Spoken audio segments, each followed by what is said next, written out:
সূরা মাআরিজ ৩০ থেকে।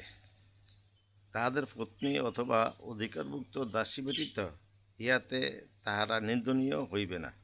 তবে কেহ ইহাদেরকে ছাড়া অন্য কামনা করিলে তাহারা হইবে সীমালঙ্ঘনকারী।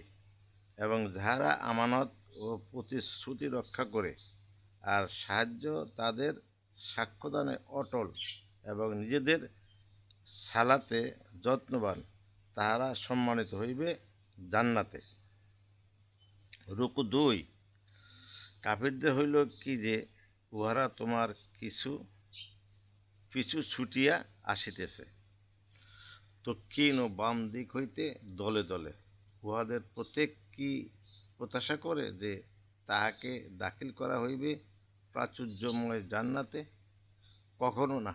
আমি উহাদেরকে যাহা হইতে সৃষ্টি করিয়াছি তাহা উহারা জানে।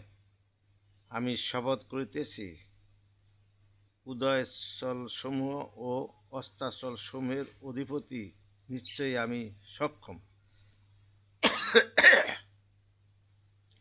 উহাদের অপেক্ষা উৎকৃষ্টতর মানব গোষ্ঠীকে উহাদের স্থলবর্তী করিতে, এবং ইহাতে আমি অক্ষম নই।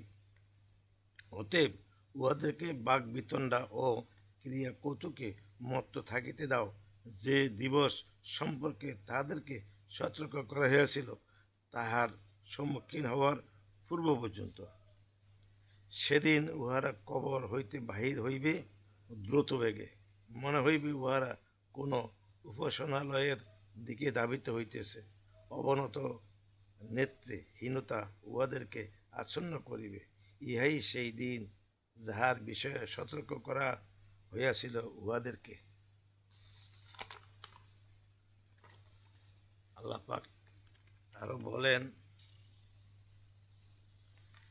যাহারা কোরআন মানিয়া চলবে, রাসূলের সুন্নতের উপরে থাকবে, একমাত্র তাহারাই জান্নাতি হবে। কোরআন মানবে, সুন্নত মানবে না, হবে না।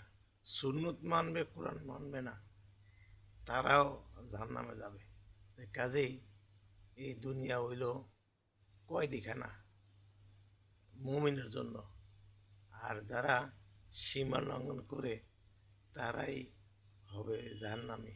এই জন্য আমরা জান্নাতের আশা করি, আল্লাহকে ভয় করি, তাহলেই আমাদের জান্নাত সুনিশ্চিত ইনশাআল্লাহ।